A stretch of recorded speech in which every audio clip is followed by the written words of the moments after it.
ବାହାଘର ଗୋଟେ ଏମିତି ସମ୍ପର୍କ ଯେଉଁଠି କେବଳ ବରବଧୂ ନୁହଁ, ପ୍ରାୟ ପରିବାରର ସମସ୍ତେ ଖୁସି ହୁଅନ୍ତି।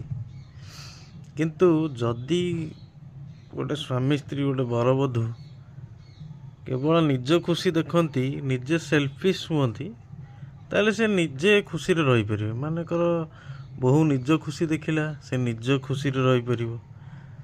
ପୁଅ ନିଜ ଖୁସି ଦେଖିଲା, ସେ ତା ନିଜ ଖୁସିରେ ରହିପାରିବ।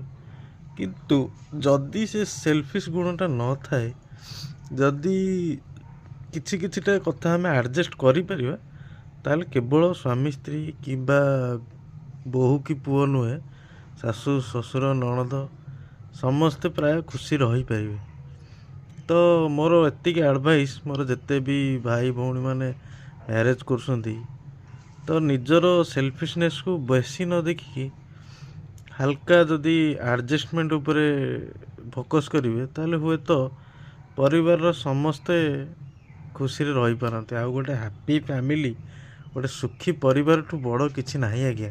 ଆଜିକାଲିକା ଦୁନିଆରେ ଗୋଟେ ସୁଖୀ ପରିବାରଠୁ ଆଉ କିଛି ବଡ଼ ଜିନିଷ ନାହିଁ। ଏ କଥା ଧ୍ୟାନ ଦିଅନ୍ତୁ। ଯଦି ଉଚିତ ଲାଗିବ କମେଣ୍ଟରେ ଜଣାଇବେ, କିମ୍ବା କିଛି ବି ରିଆକ୍ସନ୍ ଥିବ ଟିକେ କମେଣ୍ଟରେ ଜଣାନ୍ତୁ। ଜୟ ଜଗନ୍ନାଥ।